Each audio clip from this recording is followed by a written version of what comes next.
So let's go ahead and kick it off. Thanks so much, everyone, for joining. Today we'll be talking about cybersecurity. Very exciting industry. A lot been going on in this cybersecurity field. So I'm really excited to hear to all our speakers' presentation today. We do have Josh Meltzer here with us today, who will be recording this event. So for some reason, if you can stick around for the entire event, you should be able to listen it on Wolf Financial YouTube channel or Spotify. So thanks, Josh, for joining us. And without further ado, Mark would like to introduce our first speaker. Yeah, thanks, Max. I think, so cybersecurity was a big year last year. A lot of names went parabolic in 2020. We have some great speakers today. I mean, we have Hypergrowth talking. We have FromValue. We have Dominic, who is from Pounding the Table. We have HeroDividend. We have somebody from the dividend side even. We have somebody from Seven Investing here. We have a good crowd today. So we're going to keep it the usual. I think, what do we have? 5 speakers today. Take your time with your presentation. If the speakers are cool enough to hang around afterwards, hopefully they'll answer some questions. We kind of like this way better. We think last week went pretty well, so we're kind of going to keep with it. Without further ado, we have Hypergrowth, or Muji, pretty well known on FinTwit, I would say, has his own website. Check it out at hypergrowth.com. But if you're looking for any type of deep dive in the SaaS or cybersecurity space, he's definitely your guy. So yeah, go ahead, take the stage. Thanks for coming. Why, thank you, Mark. Cybersecurity is an industry I have been watching pretty closely for a few years now because it was ripe for disruption for a couple of different reasons. And, we're reminded daily about how much of a vital need it is for today's modern businesses. Every business is very data and app driven in today's world. And that exposes, areas that can be exploited by malicious actors. So there's just such a wide applicability to the need for cybersecurity. And as such, I feel like it's a very sticky industry. Like, you find a solution and you tend to stick with it because there may be switching costs to moving things around. There's been a couple of incredibly high profile breaches lately. SolarWinds, which is a really complex hacking technique into a company's application build process in order to put in an exploit. And as their software then distributed across the globe, that exploit got distributed, and nation states and malicious hackers were able to steal secrets from these companies. So it's about, in that case, malicious intent. And then also we've seen the rise, like Colonial Pipeline, which is around ransomware, which has really been enabled by decentralized cryptocurrencies, allowing them to ask for ransoms that are untraceable, or mostly untraceable. And as we saw with Colonial Pipeline, a vital billing system got encrypted and extracted. So they stole the information and encrypted it so that they could hold it for ransom. And that greatly impacted vital infrastructure for the United States. And if you lived in the Southeast United States, you felt the impacts of that. So these things really matter to every company. But why these new solutions? The old solution was called Castle and Moat, which every enterprise built up its own centralized network that they considered a trusted environment that housed all of their workforce. It housed all of the internal applications that they used, the databases, the ERP systems, the HR systems, were all deployed internally. And then if they had multiple physical locations, retail stores, other branches, factories, they could use techniques to do a WAN over that using telcos to interconnect these remote locations into their centralized trusted network and not be exposed to the public internet. But companies grew. You have M&A, where companies are adding other new companies, and you have, the global spread of these companies that are getting huge and have to interconnect, their Japan operations to their US operations, for instance. But also you had workers spreading outwards. There's no longer the centralized headquarters happening, certainly not over the past year, as all these workers had to then spread out and work remotely. But the trends were already, increasing on that front, pre-pandemic.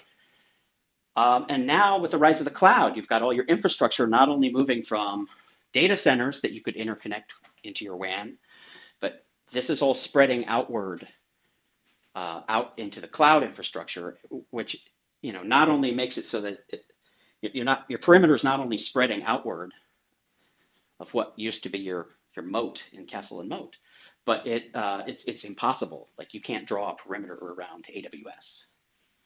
And so there was a gap that needed to be filled, from what the traditional way to solve this was, which was networking companies creating appliances for firewalls. And, so some of those legacy companies tried to keep up with the cloud. They tried to create firewall as a service and take their existing paradigm and try to map it to today's cloud world. But that really left an opening for a lot of new companies to emerge, because there's a lot of needs in that an individual company has to protect. And companies, when they think of cybersecurity, like to layer cybersecurity as layers of the onion. Is a pretty common metaphor. You want to layer your security protection so that if one layer gets breached somehow, you've got other ways to protect it. But think about everything a company has to protect. They have to protect their networks. They've got to protect their applications. They've got to protect their users. They've got to protect the devices those users are using and the servers that the applications are running on. They've got to protect the access to those applications. They have to protect the underlying data. They somehow have to figure out how to watch over all of this. They need to start doing analytics once they've got that centralized store of all their metrics, security metrics. They need to start analyzing it. And then once they are able to analyze it, they can start automating responses when they start identifying breaches. And so these are the areas that we're going to kind of cover today, because a lot of companies fall into one or more of those categories that I just mentioned. And it's really the emergence of these cloud native security services that are solving specific needs in there. For example, Okta is all about protecting users as that layer of the onion. And the cloud really enabled a scale that wasn't possible with appliances. And it allowed for new paradigms to emerge and replacing kind of the old paradigms of firewalls. And that's the exciting part to me about cybersecurity right now, is these new paradigms, like protecting applications. Before, that kind of just meant firewalls, web application firewalls. You could put a firewall over your web app to kind of control how the traffic flows into it.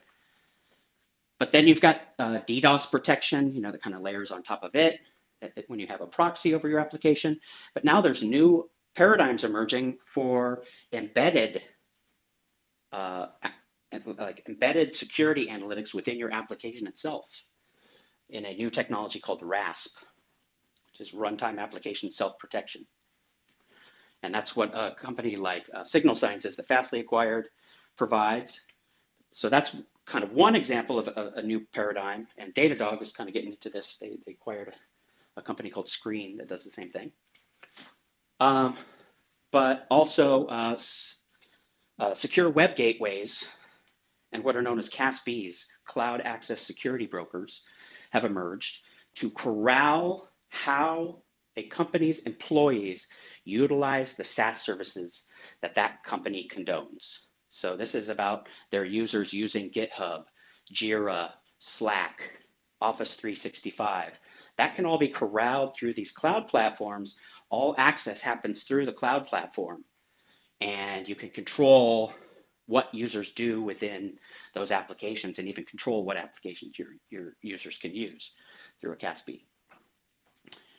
And another kind of generational change is now the emergence of zero trust, which is controlling how users can access your applications.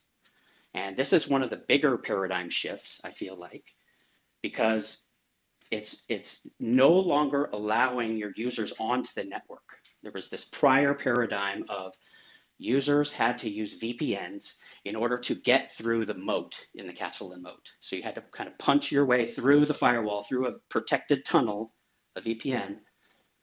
That placed you on the protected network, and then you could go move around from there into the internal applications and services you used, and even your infrastructure.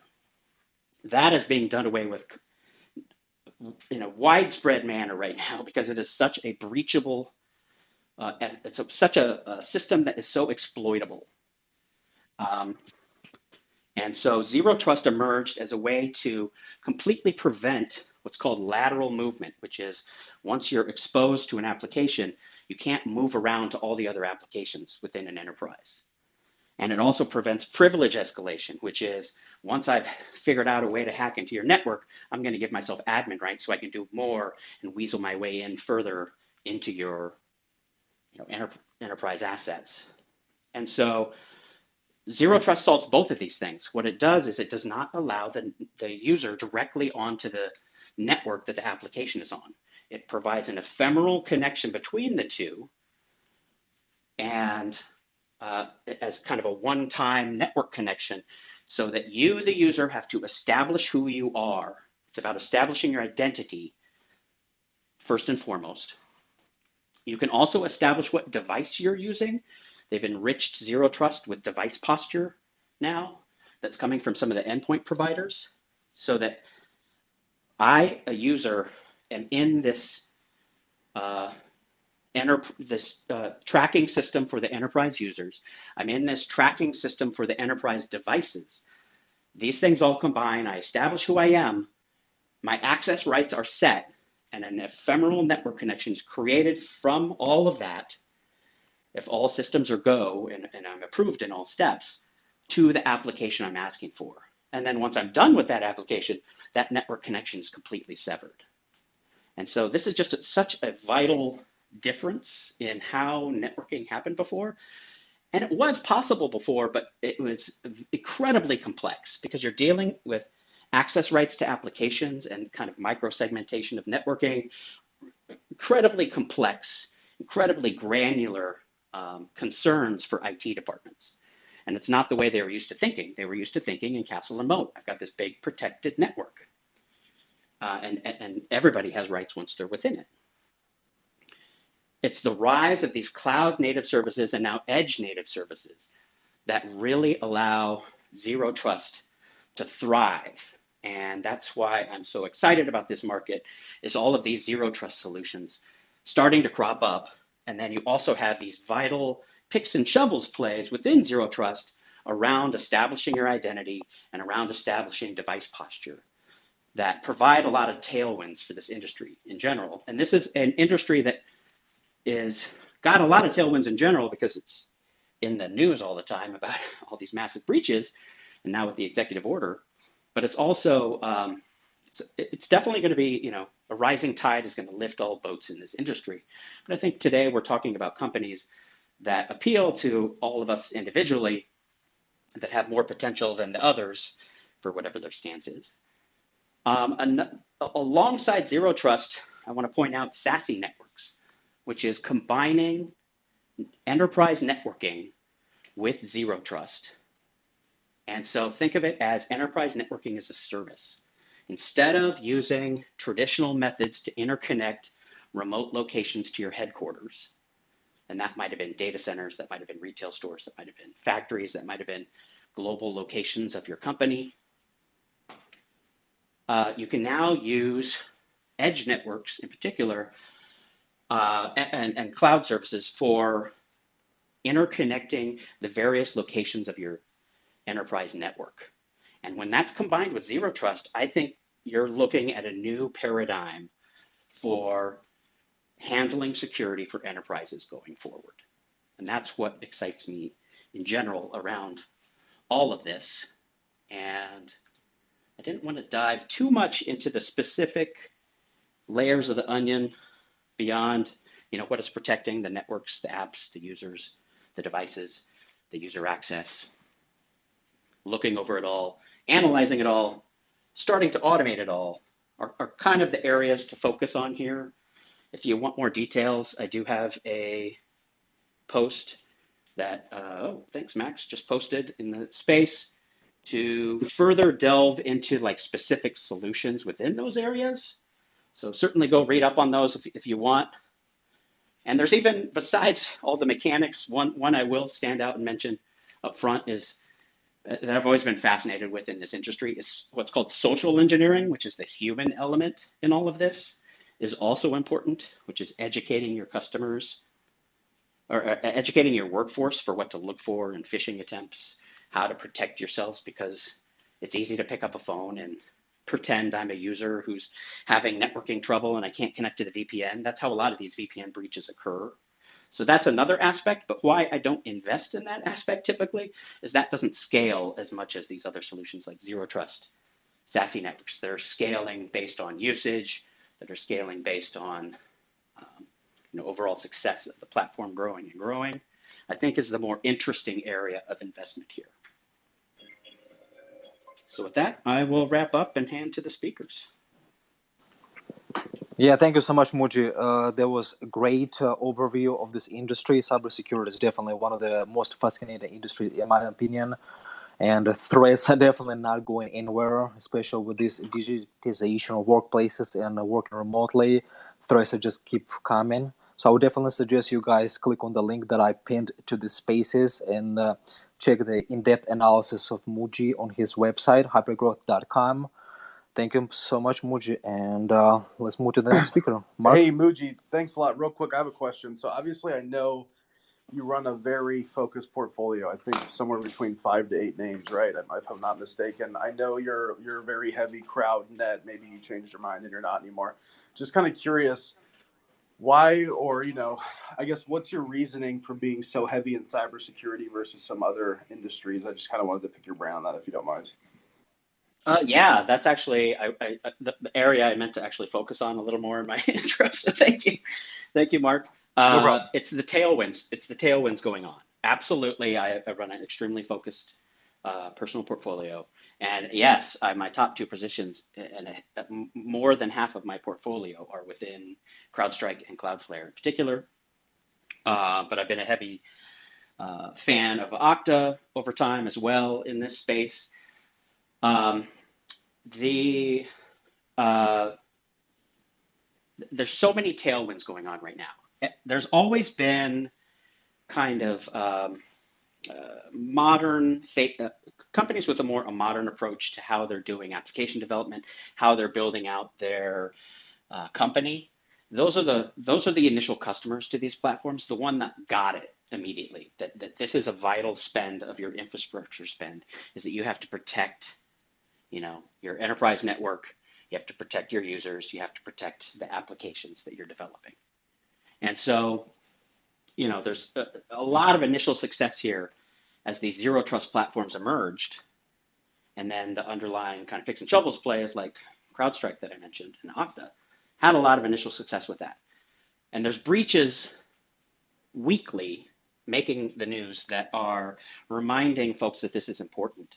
And finally, this is getting to the board level.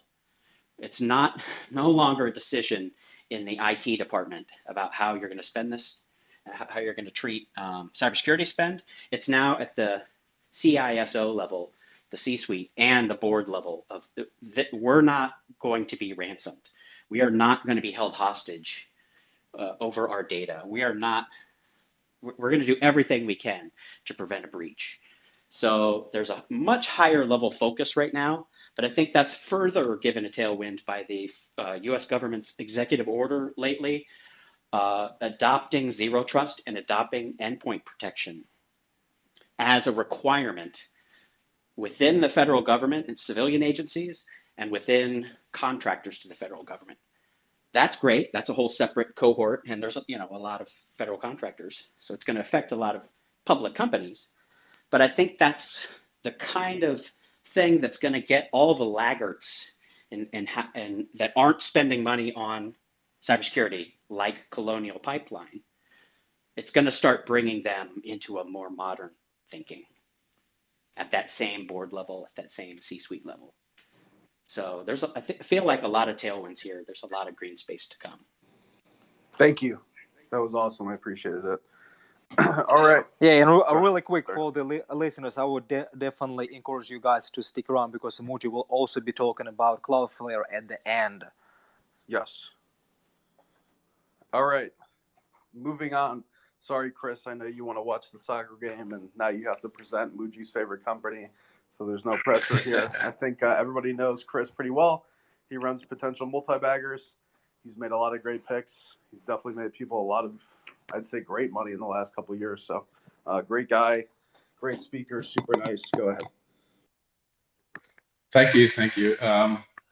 Well, you're too generous, and yes, I'm nervous. I already told before we started. I'm nervous for the game. I'm a bit nervous to present CrowdStrike. So I won't be able to stick around after my presentation because of the game and the family counts, etc. But no problems. If you have CrowdStrike questions, Muji will do that better than I ever could. So. First, maybe what is CrowdStrike? In a very simple way, or it's endpoint protection on the cloud. So, as Muji already said, there's a new paradigm, and CrowdStrike was built up from the ground for the cloud, which already sets it apart from most of its competitors. So it's not a workaround. It's not the result of stitching together different solutions. And I think that's already a competitive advantage above, the more legacy players. And we live in a world with more and more devices.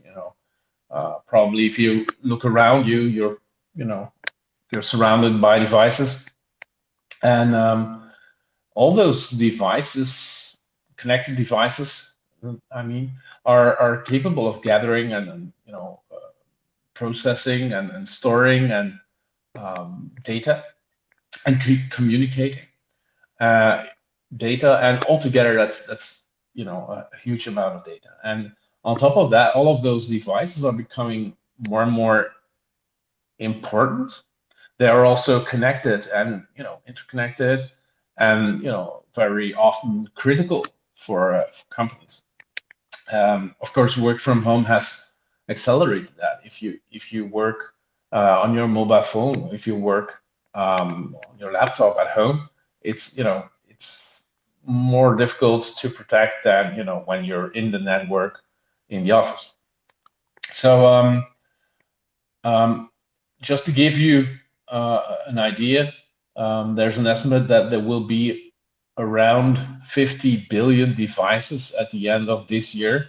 And that's going to continue to grow exponentially because of the Internet of Things, which is still in a very, very early stage right now. And of course, because of the huge number of connected devices, that there's also more opportunities for the bad guys, the bad actors, and you could say that CrowdStrike offers a full platform, a full range of products on that platform, to battle the dark side, as it were. So it has 19 products now on its platform, and that's still growing fast, because I remember I picked it a bit more than a year ago, I think, as a potential multi-bagger, and it only had, I think, 11 then. So that already shows that CrowdStrike is very, very scalable.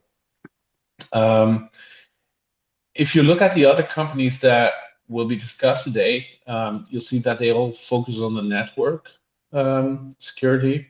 And Zscaler, for example, a very interesting one there, because Zscaler and CrowdStrike also partner a lot now on their latest earnings calls. Both companies said that one of their biggest clients had come in through the partnership that they have created. So I think that's interesting as well. So what CrowdStrike offers,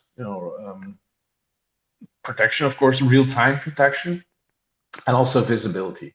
And it prevents attacks on the endpoint, so the device you're on, and also workloads, and that both in the cloud and on-prem. And it's very important to know that CrowdStrike's threat graph is a competitive advantage as well. So that this is, as it were, the artificial intelligence brains behind CrowdStrike Security Cloud, and it allows CrowdStrike to prevent, or to predict and prevent, of course, as well, threats in real time. So CrowdStrike analyzes 6 million endpoint events every single week.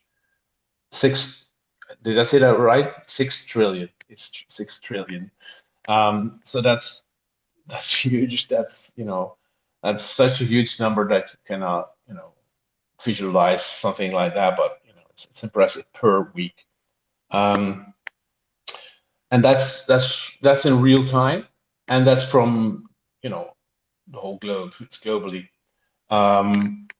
So if a threat is found, the attack is immediately signaled to the whole network, as it were, of end users, and prevented in that way. So in that, that's very important to know. So once you can be attacked, and it could even work, but all the rest of the end users for the same threat will be immediately protected. That's a bit the system. That's how you should see it. That's it. It's a network effect actually, but then on the product side.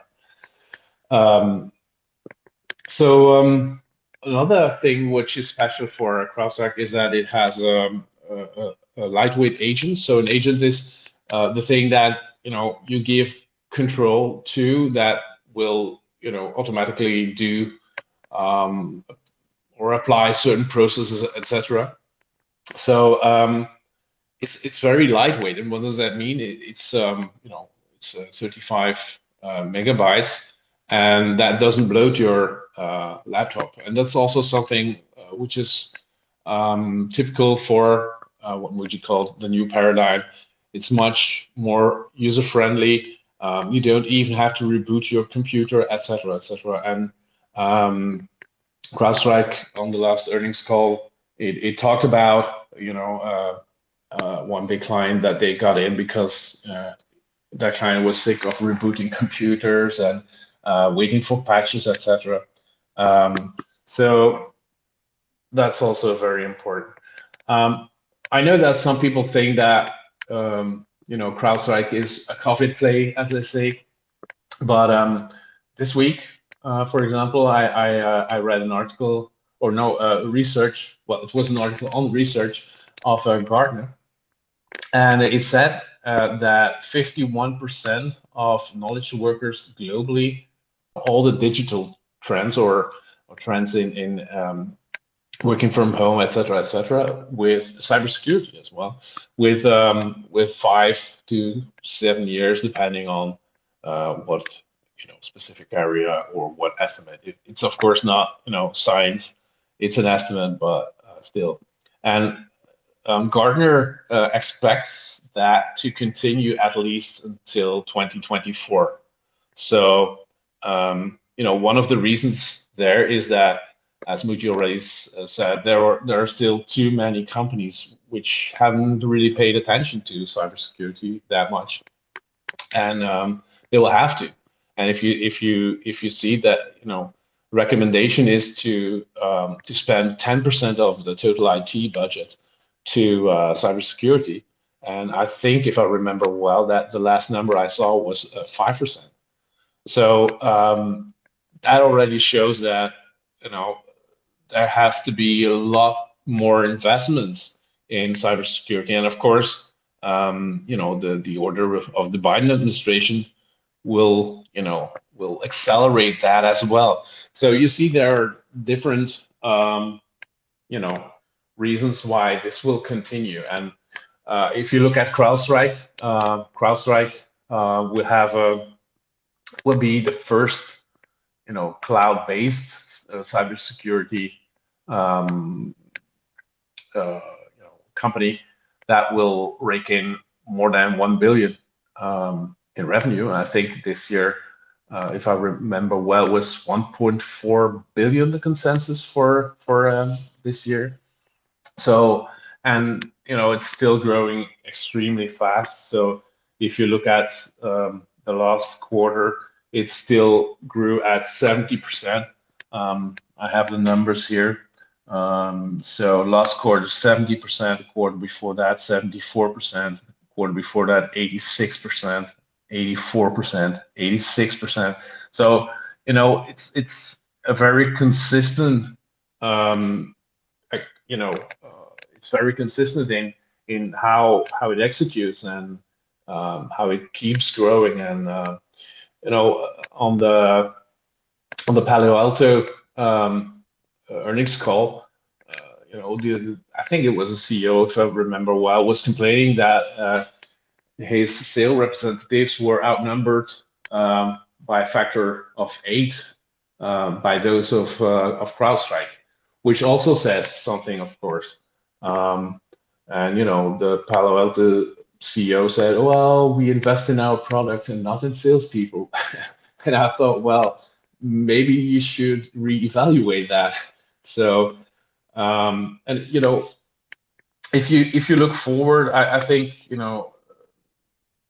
CrowdStrike will continue to grow at a very fast speed, 40-50% for several years. So yeah, if you look at the stock price, it's quite expensive, no doubt about it. But I think that in general, this is a story with a tailwind for many years to come, and that goes for as Muji said, that goes for the whole cybersecurity space. But I think that CrowdStrike has already emerged as a leader in its specific corner of the market, and I think that will only its lead will only become bigger over the next few years. So that was my presentation. Thanks, Chris. Oh, go ahead, Max.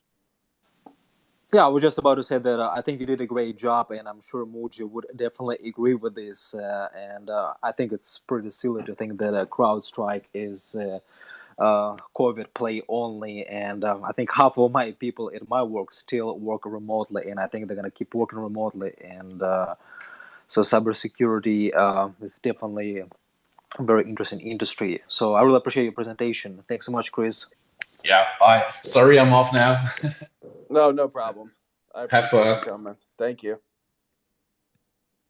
All right. I think we're moving on next to Dominic, right? Am I right?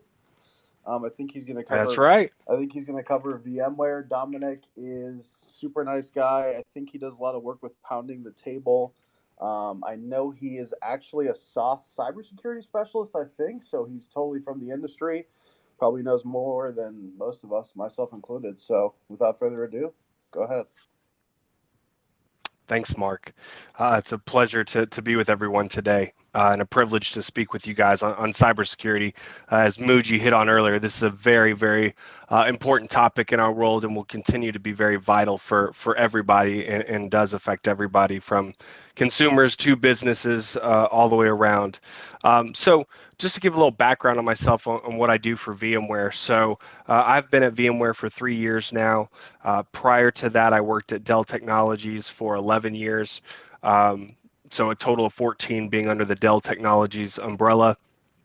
And I work on our Carbon Black cybersecurity team, responsible for working with the core account sellers at VMware as well as Dell, and going to market to educate our customers on our intrinsic security strategy, with half of the east coast of Canada and then the entire east coast of the US, ranging from hospitals, schools to private corporations. So what I want to do today is I want to focus on giving some education first and some background on VMware as a company, because I believe it's a undervalued and under talked about stock. And when it comes to cybersecurity, I believe you'll see more and more of VMware being talked about as a leader, as we already generate over $1 billion in cybersecurity revenue annually.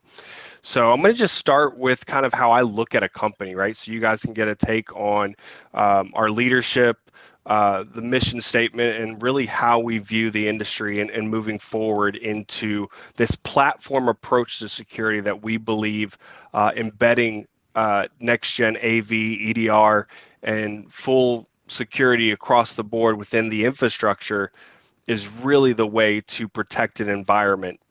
So starting out, we are a $65 billion market cap company. We've been around since 1998. And I'll start with our mission statement. So VMware is a global leader in cloud infrastructure and business mobility, accelerates our customers' digital transformation journey by enabling enterprises to master a software-defined approach to business and IT. With VMware Solutions, organizations are creating exceptional experiences by mobilizing everything, responding faster to opportunities with modern data and apps hosted across the hybrid clouds, and safeguarding customer trust with a defense in-depth approach to cybersecurity. And so VMware is an American cloud computing and virtualization company. We're headquartered out of Palo Alto. We are the first commercially successful company to virtualize the x86 architecture. So we created the concept of virtualization, of taking a physical server and being able to virtualize the assets of memory, storage, compute, and allowing to have multiple application servers inside of a physical host. Now, our software runs on Windows, Linux, and Mac OS, while our enterprise software hypervisor for servers, VMware ESXi, is a bare metal hypervisor that runs directly on the server hardware without requiring an underlying operating system. So that's what differentiates us from Microsoft. We have 80% of the hypervisor market for servers, and we charge for our hypervisor. It's not free like Microsoft's. And people use VMware vSphere as the hypervisor because it just works, right? And it's reliable. So we have 34,000 plus employees, 500,000 customers globally. So we have a very big install base for us to sell into in this land and expand sales motion of cybersecurity, but also multi-cloud infrastructure. And so we have had 4 CEOs. Our first CEO was Diane Green, and she was the CEO from 98 to, I believe, close to 02. And so we had 5 people founded our company in 98 in an apartment in Palo Alto to virtualize servers. And it began with virtualizing workstations and this concept of having multiple operating systems on a desktop. Eventually that moved on to become VMware Workstation, which was our first product. We did over $1 million in 2002. And then we moved into servers, like we talked about, virtualizing those servers starting in 2002 with our ESX server software. We then, right after in 2002, filed our first patent for virtualization of virtualizing servers and workloads. and now have over 1,800 patents since then. We then moved on in 2003 to be able to create the technology that allows IT admins to take their workloads and move them from one server to another while keeping everything up running in real time, so not taking anything down. So we continued to build offices in the UK, Asia Pacific, Latin America, became global in 2004. And then things changed for VMware. We got bought out for a steal of a deal of $635 million in 2004 by EMC, which was a leader in storage, in data storage in the market. So then we began having VMworld conferences because we had so many customers using our software to be the backbone of their data center. So what started out as over 1,400 customers attending, now on average we have over 20,000 different businesses show up for VMworld, which is actually coming up this October. So then we started building out further globally in many different offices from India to Ireland, and then expanded on. We became public in 2007. Our stock price was $29 on day one. It went to 51 that same day.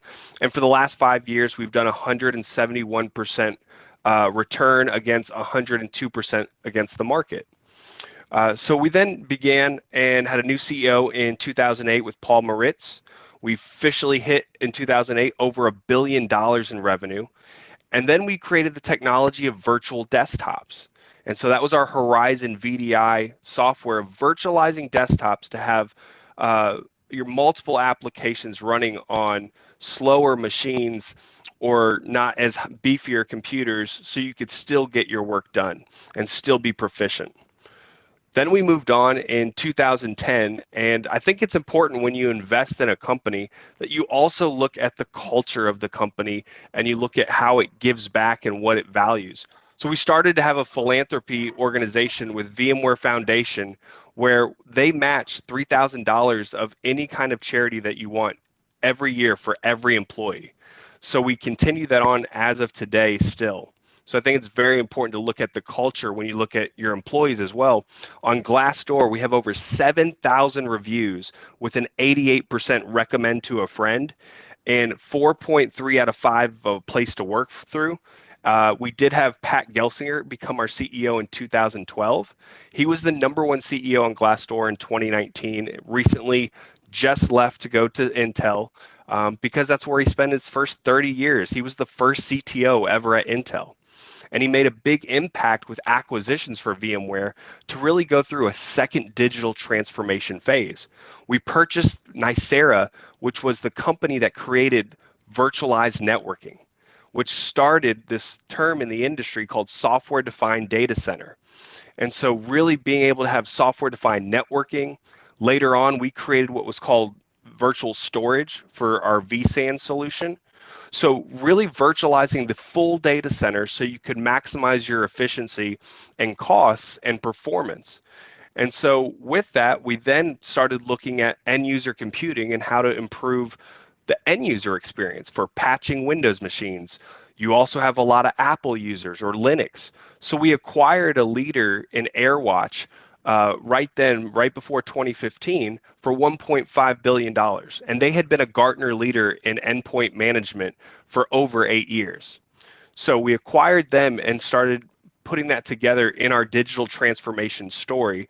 So we're able to help manage mobile device management, bring your own device into the workplace and secure those devices as well. Then in 2015, we were named on Forbes' list of great places to work, and we've been there ever since. Then what happened in 2016 was, once again, we got acquired. So EMC got acquired by Dell, and the largest technology deal, I think, still today for $67 billion. So we operate today under the Dell Technologies umbrella, with Dell owning 80% of the share structure. Now, that is actually going to change come in this Q4, where we're going to actually be spun off from Dell and actually be our own company again. We have not been our own company since 2004. So That partnership is still close. We have a 5-year agreement to still co-create solutions. We actually co-created a hyper-converged storage solution called VxRail, which is the leader in the industry and was competitive to Nutanix. And then moving forward, coming up to 2017, we worked with AWS to make VMware Cloud on AWS. So that allows customers to take all of their workloads from on-premise to AWS without having to refactor those applications and recreate them, and be able to save money and time in getting those up into the cloud and back and forth. So they've been a very close partner with us. We've now done that same kind of style of moving workloads to the multi-cloud with Azure and Google and Alibaba. And then in 2017, we introduced VMware Pivotal on Kubernetes service. We understand that developers are the future of IT and are going to play a big role and already have. So being able to work within Kubernetes and protect containers and help enable developers was a big part of that acquisition. So we then ended up getting to 20,000 employees. And in 2018, we celebrated our 20th anniversary and became fully carbon neutral. So we're one of those investments that, an ESG company that you want to look at from that perspective if you're interested in those kind of companies. And then in 2019, VMware acquired Carbon Black and Pivotal. And we announced our new CEO just of June 1st this year, Raghu Raharm. So with that, now we go into what does all that say in that backstory? Like, why am I bringing that up? Because this is our competitive moat in the industry and how we believe you should look at cybersecurity. We believe looking at it from an intrinsic standpoint of having cybersecurity embedded inside of the full infrastructure. So we have VMware Carbon Black, which is one of the leaders that goes toe-to-toe against CrowdStrike, SentinelOne, and some of the other players. And that's what I spend most of my time demoing for customers and showing the value of what that provides for customers. So we have next-gen AV and EDR for endpoint detection and response. And about over, I think, 70% of IR firms now still use Carbon Black as a preferred tool to be able to go in and when a breach happens, to be able to find out where it happened, remediate the situation, and then move forward and help coach on better practices and better solutions, getting away from legacy antivirus. We're seeing here a consolidation in the market. You've seen Symantec get bought out by Broadcom. You've seen McAfee get bought out by another venture capital firm, and just recently FireEye as well.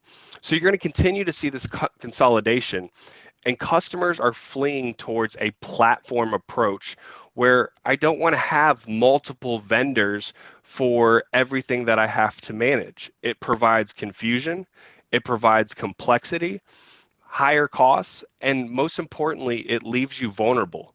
A lot of customers' environments look like they have Microsoft or Symantec or CrowdStrike for endpoint security, and then they have Cisco for switching and Zscaler for web gateway, Palo Alto for firewall. This provides a fragmented security approach that doesn't allow IT to be nimble and streamlined, and it also creates a lot of frustration when it comes to coming up with renewals and just keeping up to date with updates in the environment.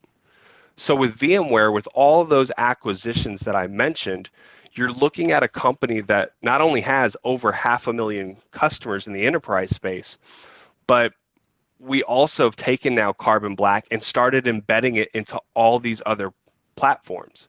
So Carbon Black now is inside of the vSphere hypervisor. So that's a competitive advantage that we have for those 500,000 customers who want to run VMware as their data center hypervisor. We have it embedded in their workloads with predictive vulnerability management. And so it makes it very easy when they create a virtual machine, it's fully secured from day zero. The same thing goes for Kubernetes and containers for developers. When they're creating an application on day zero, it's fully protected all the way till day 2 operations. And moving forward, that agent's with it. And it's very lightweight, so it's not bogging down the developer, nor on the data center, or even on the endpoint. So we cover Windows, Linux, and Mac, so it's fully ubiquitous.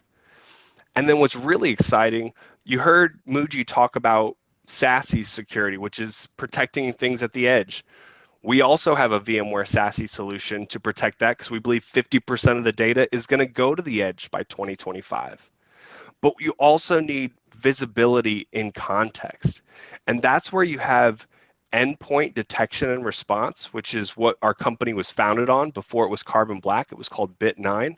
Started with a government grant our company did for Carbon Black, did for not doing whitelisting or blacklisting. What's a better way to do security? And so with endpoint detection and response, that's where you can play everything back like a DVR to see where that breach happened. But you also need to protect that network that Muji talked about, which used to be a perimeter or moat around the castle. Well, now you can virtualize that network. And even that network's connecting to Azure or AWS or multiple clouds. So you have to have visibility on everything that's going on an application or device, no matter where it is, whether it's on the network or off the network. I can't have a failure point because if I do, it only takes one thing to happen to have a breach. And so with that, we have EDR plus NDR, which is network detection response, through a company we purchased called Lastline, a leader in this area. And we've combined that with our virtualized networking product, formerly known as Nicira. It's now known as NSX, a leader in virtualizing the firewall and virtualizing switching, so we can actually provide what's called microsegmentation. And just think of this like a house.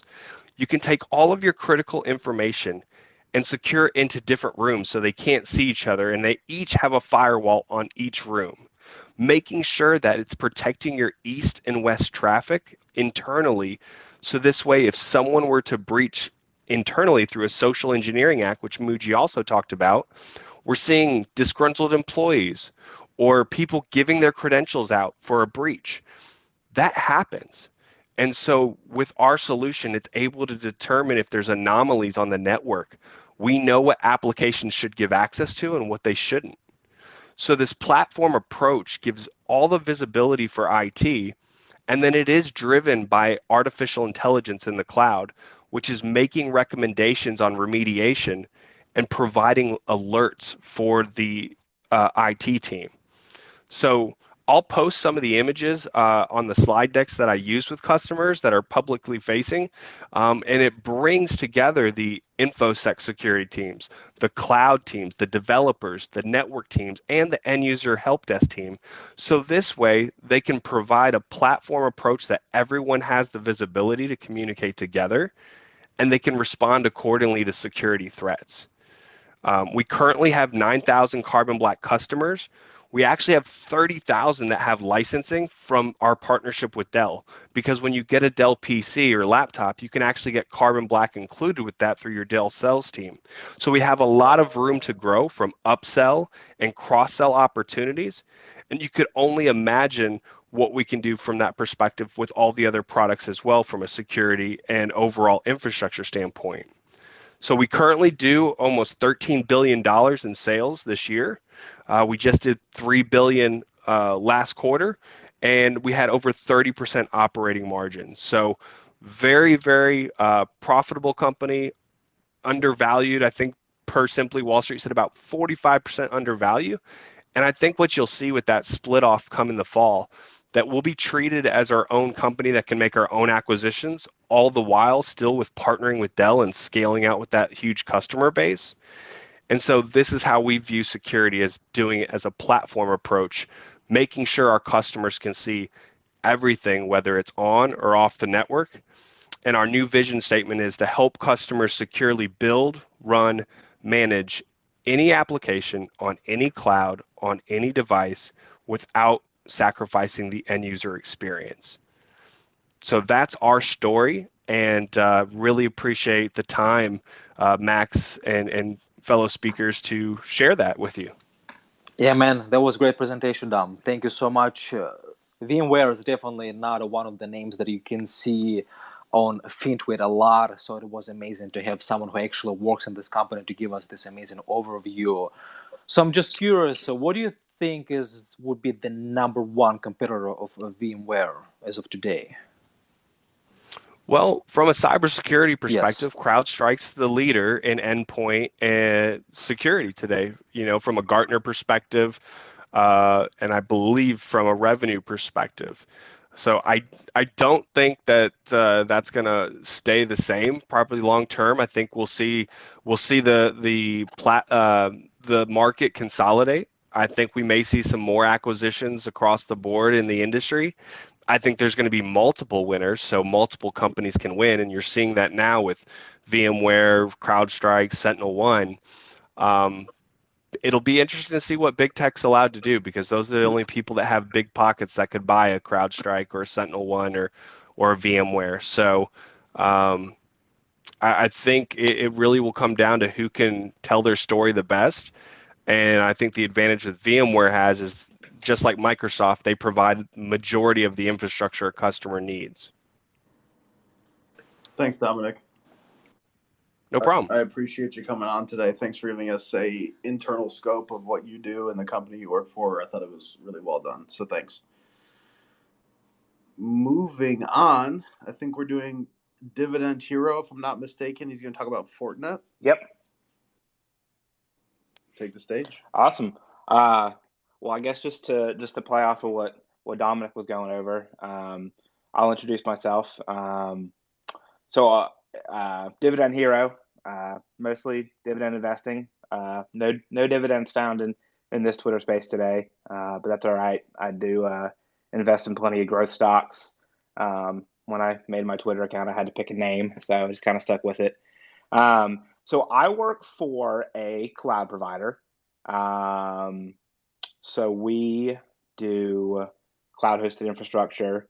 VMware is our hypervisor, like Dominic was saying. So he hit the nail on the head with a lot of the things about VMware. I'm pretty familiar with them.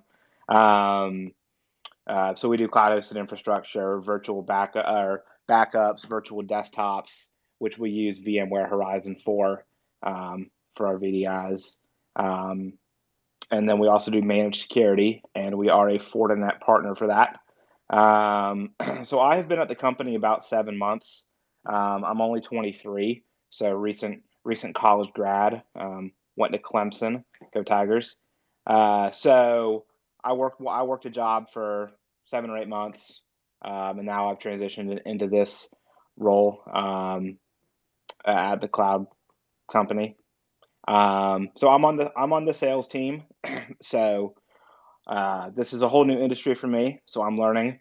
So I'm super excited to be on the space today, and I've learned so much. And it's awesome to hear some people kind of speaking my language, because this is kind of what I talk about with potential customers every single day, learning their business landscape and learning what kind of cloud solutions they're currently implementing, and what they're looking for and what their challenges are and things like that. So a lot of this was familiar language. So that was kind of nice to hear outside of work, some other people that kind of along the same mindset. So I decided to go, speak about Fortinet, was kind of DMing Max about it. I'm currently in the process of becoming Fortinet NSE level 3 certified, which is network security expert. So levels 1 and 2 are pretty broad.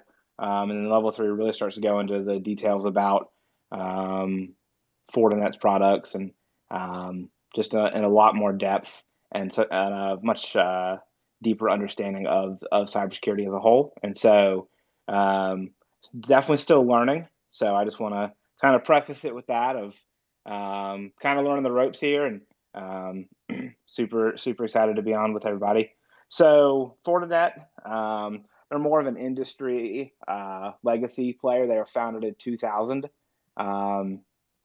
And I don't have the full company history like Dominic did, but I know that they started off and through the years have traditionally been more of a physical firewall and hardware company. They're kind of, for a while, they were stuck in that phase with all these new cloud based cybersecurity applications popping up like CrowdStrike, where Fortinet had more hardware sales, which have a lot lower margins, and so they were losing a lot of market share to cloud-based security providers.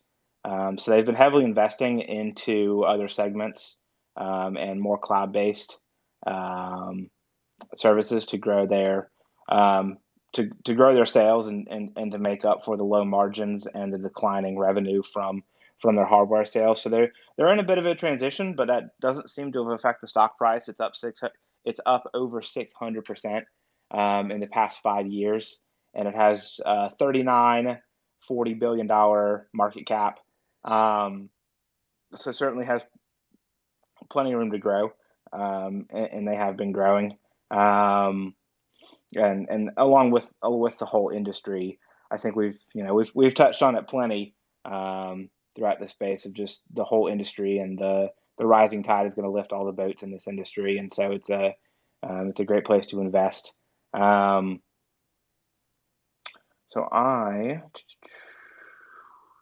what was I going to say next?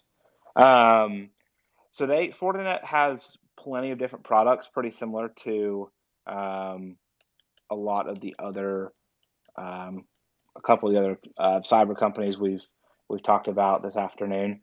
One big area that they're pushing into lately is SD-WAN, which I know Muji went over at the beginning of the space. So SD-WAN really lets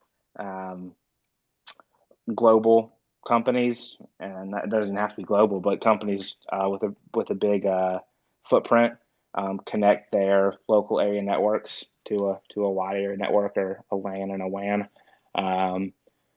So doing that allows, there's a lot of benefits to that, and so pushing into this SD-WAN landscape, the old way of connecting networks was through a single access point, and so now that it's a multiple access point, it's allowing companies to run like SaaS applications more affordably and securely and efficiently.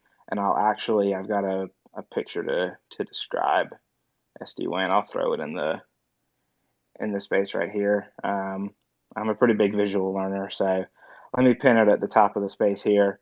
So that's SD-WAN, just kind of to show everybody how different offices connect back to the data center and then connect back with the SaaS applications that everybody's running nowadays. And so Fortinet has done a great job with pivoting and growing their business and keeping up with demand. And as these cloud and SaaS applications have grown, they've grown with it, and they're meeting the demand. And they're a big provider in the small and medium-sized business network, or the SMB market, which is, I think over 99% of all U.S. businesses fall in the SMB market. So they're a big provider in that. And so you think about, obviously we've all heard the big headlines of the big cyber attacks recently, whether it be SolarWinds or Colonial Pipeline or even the meatpacking one. And of course, the motive for many cyber attacks is financially related. They want cryptocurrencies, don't we all, I guess? But a big organization is gonna end up paying the ransom, and they're gonna get their servers back online, and they're, for the most part, gonna run back smoothly. But you think about a smaller and medium-sized business.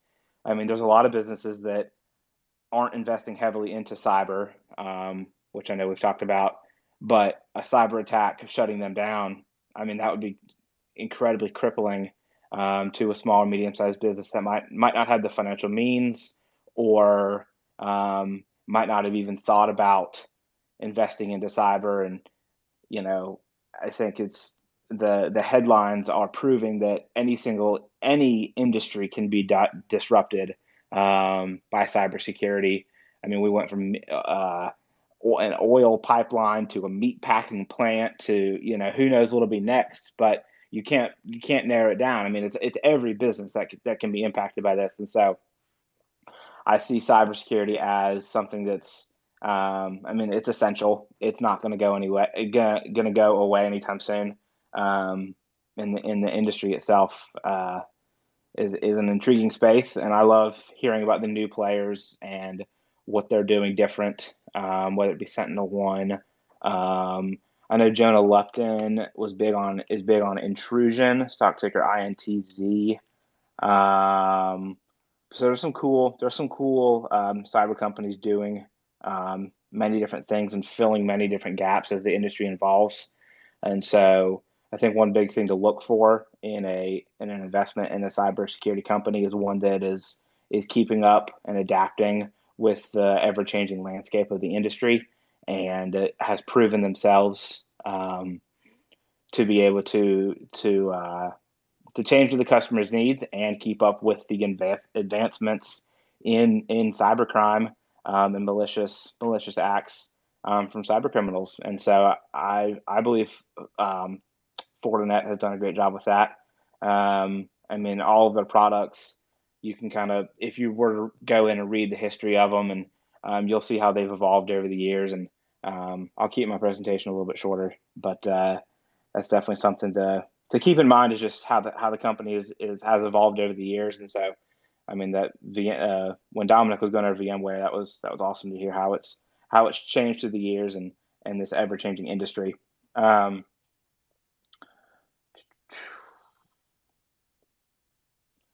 I think that is about all that I have.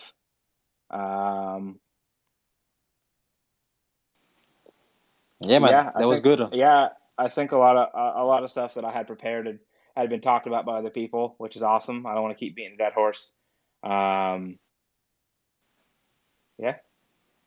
Yeah, I think Fortinet is definitely one of those names that you don't see a lot on FinTwit as. Also, I think you don't see a lot of DD or threats on Fortinet. But man, looking at the performance of this stock, I think starting in October, it's pretty much doubling. That was very impressive. And if I'm not mistaken, tell me maybe, like they have like a very, very strong balance sheet and no debt and a bunch of liquidity that would allow them to make some extra acquisitions. Right. Yeah, the balance sheet's definitely very strong, and they're kind of more on the conservative side. And yeah, that's exactly why nobody talks about them, because they are a little bit boring. But I mean, if you start looking at the stock chart over the past 5 years, especially over the past 2 years, I mean, they've put themselves in a position to rapidly scale with the rest of the market and the industry, and make those kinds of acquisitions that'll keep them going, because there's a lot of competitive pressure in this industry, and there's no secret about that. Yeah, why do you think the management prefers to organically grow as opposed to via merger and acquisitions, as opposed to, for example, Palo Alto? Yeah, that's a great question. I would definitely have to look into that. I can definitely do some research and post a little thread on it later on. But yeah, I do not know the answer to that, but I can get an answer, and I can post something about it and tag you guys in it. And don't worry about it, man. Thank you. Good job. Obviously, you're young. You just got into into cybersecurity. So congratulations on the new job. No big deal. Nobody knows everything, myself included. So I appreciate you coming. Thanks for talking. Yeah, you did a good job. Thanks for having me. I'm learning. Of course, if you guys are, we're all learning. Yeah, right? absolutely, yeah. absolutely. Yeah. Thanks, man. So we're gonna move on. I'm really sorry if I butcher your name. I'm gonna say it's Anirban. Hopefully I got that right. He was formerly with the Motley Fool, and now he's actually at 7 Investing. So he's going to talk about Zscaler. I've heard great things about him from a couple people, so interested to listen. It's a great company. Hey, Mark, Max. Hope you guys can hear me clearly. Thank you for having me. Good morning from Sydney, and good afternoon to whoever else is, I guess, in the United States or in Canada right now. I'll introduce myself a little bit. So yeah, actually, you didn't butcher my name, which is fantastic. So my name is yes. So congratulations on that. My name is Anirban Mahanti. As I'm one of the lead advisors at 7 Investing. Before that, I was about 5 years at the Motley Fool here in Australia. But I'm actually not an analyst by training. I'm a computer scientist by training. I actually have a PhD in computer science, so way back from 2000s. So actually, my master's thesis from University of Saskatchewan in Canada was on web proxies, and this was back in the late 90s. And my PhD thesis was on basically developing video streaming systems, scalable video streaming systems. And I'm just giving a little bit of background here. And then I worked at the University of Calgary as a professor for some number of years, then at IIT Delhi for some number of years, then here at National ICT Australia here in Australia. And so I've worked on many of these technologies, and what got me actually into the Motley Fool really was the fact that I could see a lot of the things that we talked about and developed, say, 5-10 years ago, you see them in action much later in the industry. And there was an opportunity here to actually connect stuff that I knew, stuff that I saw in action, and actually make some money. At some point, you think that you also need to make some money. So that's how I got into investing, and it's just been a fascinating journey, being an investor first myself, then sort of helping others invest invest in technology. Especially investing in technology is hard because a lot of things look scary, but that doesn't have to be scary. So that's a little bit of a background. I'm talking about Zscaler. Actually, I like a lot of the companies that have been mentioned. So I'm really a big fan of CrowdStrike, big fan of Cloudflare. I actually own personally those two as well, and I do own Zscaler. And yeah, so I think there's a lot of interesting companies in this space, and there's many other companies we talked about, like identity companies like Okta, for example, which are fantastic as well. So what does Zscaler do at a very high level? Again, I'm not going to try to repeat myself a lot, but basically operates a cloud native security platform for enterprises. And essentially it's enabling companies around the world that want to have security and zero trust security really today for their users, devices, and applications. That's what it's enabling. And zero trust essentially means you don't trust anyone at a very high level, but it also implies that access to applications or data is basically driven by business policies, right? So there's no implicit trust, and business policies guide everything. So Muji talked a lot about